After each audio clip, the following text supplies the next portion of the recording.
je suis Roselyne, je suis voyante et cartomancienne et aujourd'hui j'aimerais, j'ai pas envie de dire un petit coup de gueule, mais j'aimerais un petit peu expliquer quelque chose à des personnes qui sont toujours en recherche, à essayer de comprendre ce qui se passe dans l'invisible, aux chercheurs de l'invisible, aux travailleurs de lumière, aux gens qui essayent de chercher, qui font des soins, qui font de la voyance, qui se cherchent aussi dans ces milieux-là. C'est surtout de, excusez-moi le message, mais c'est ça, c'est bougez-vous le cul, essayez de chercher, vous êtes des chercheurs. Qu'est-ce que fait un chercheur? Il cherche des moyens de trouver une solution pour essayer de se chercher.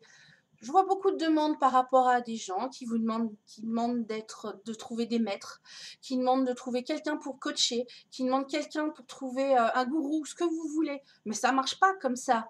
Ça se fait plus de nos jours. Vous avez plus le maître qui se sent un petit peu suffisamment important pour pouvoir essayer d'expliquer à quelqu'un d'autre. Il n'y a que vous qui puissiez bouger un petit peu vos fesses. Il n'y a que vous qui avez les solutions en vous et il n'y a que vous qui puissiez le faire.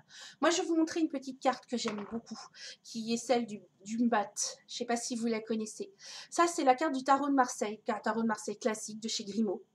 Cette carte-là, c'est tous les chercheurs de l'invisible, c'est tous les soigneurs, c'est tous les voyants, les médiums, les sorciers, toutes ces personnes qui sont de toute façon être obligées de rechercher sur eux pour pouvoir essayer d'avancer. Et cette carte, elle est vitale, elle est importante. Cette carte, vous avez le personnage qui ici a son baluchon. Il a tout dans son baluchon. Vous avez tout en vous pour pouvoir avancer. Il y a juste à avancer. Le seul truc, c'est que vos épreuves, les emmerdes, les soucis, tout ce que vous avez, c'est quoi? C'est ce chien au cul. Je ne peux pas dire autrement, hein. Je suis désolée, c'est sûrement très très vulgaire pour vous, mais c'est ce chien qui mord les fesses là, qui avance, qui fait que de toute façon, vous êtes obligé d'avancer, qui font que vos guides, qui font que les personnes qui vous coachent de là-haut. Alors, je ne parle pas d'anges, je ne parle pas de choses comme ça parce que j'aurais pas tout ce dialogue-là, mais surtout des guides sont là pour vous montrer et vous faire avancer dans la situation. Ce personnage, vous remarquerez bien, il n'a pas le numéro sur c'est une arcane majeure. Il y a 22 arcanes majeures. Euh, il y en a 22. Celle-là n'a pas le numéro. Certaines personnes pensent que c'est celle qui ont 0 et certaines personnes pensent que c'est le numéro 22. C'est un petit peu marrant parce qu'en fait, c'est les deux à la fois. C'est un personnage qui avance, qui va arriver au début du tarot avec la carte numéro 1, qui est celle du battleur, et qui va terminer jusqu'à la 22, qui est celle du monde avec l'accomplissement. Oh, si je vous la mets à l'envers, ça va être un peu plus compliqué. Qui est l'accomplissement total de votre quête. Il est rare qu'on arrive tous en 22. On finit toujours par revenir d'une manière ou d'une autre à une étape différente par rapport à ces nombres d'arcanes. Ce personnage-là prend la route. C'est lui qui avance. C'est lui qui fait que les choses fonctionnent dans votre vie. C'est pas toujours rose, c'est pas toujours avec plein de papillons, c'est pas toujours avec toutes ces petites choses sympathiques. Il avance, c'est un chien qui mord les fesses, c'est quelque chose d'un petit peu violent. Il faut se faire violence pour pouvoir avancer, il faut se faire violence pour bouger. C'est pas en vous arrêtant sur les heures miroirs, en vous arrêtant sur une carte d'ange, de dire oh, mais tout va bien et tout va se défaire que les choses vont avancer. C'est pas en se regardant une orbe que vous allez prendre sur une feuille ou sur une photo que les choses vont s'arranger. C'est aussi en vous, vous mettant à avoir les moyens de rechercher dans votre vie. Moi, je suis là pour de temps en temps sur les groupes, je vois beaucoup de gens qui demandent justement ces histoires de guides, qui demandent un gourou, qui demandent quelqu'un pour pouvoir les aider. Mais la réponse est vraiment en vous.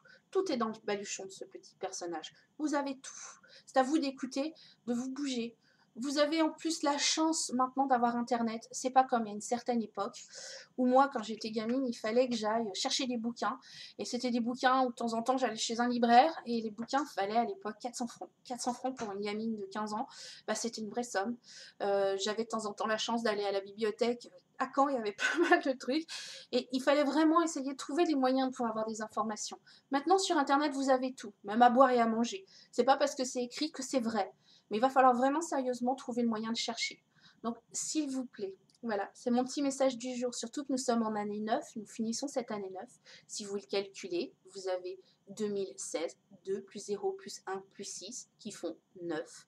C'est-à-dire que c'est une année où Tout est à déconstruire pour pouvoir reconstruire en année 1, c'est-à-dire en 2017. Si vous additionnez le 2 plus 0 plus 1 plus 7, ça donne 10. 10 plus 0, ça donne 1. Donc une année 1 où vous avez à bouger, à avancer et à avoir votre vie en action et à commencer quelque chose. Vous avez déconstruit tous lors de cette année. Cette dernière lune était sûrement très compliquée pour les gens comme nous qui sommes très sensibles. Et donc l'année 1 est faite pour ça. Voilà, c'était mon petit message du jour. Apprenez à chercher, apprenez à vous compléter, apprenez même à poser des questions. On vous l'apportera pas tout cuit sur un plateau. C'était ça mon petit message du jour. Donc maintenant, vous prenez votre baluchon, d'accord, comme ce petit personnage. Vous avancez. Vous avez toujours ce chien qui va vous manger les fesses parce que de toute façon, les soucis, les emmerdes, la santé, le maladie, euh, cette situation fait que vous êtes toujours en train de réfléchir par rapport aux choses et qu'il faut que vous avanciez. Voilà, c'était mon petit message du matin. J'espère que ça vous aura intéressé et puis je vous fais de gros bisous et peut-être à la prochaine pour une petite vidéo. Au revoir.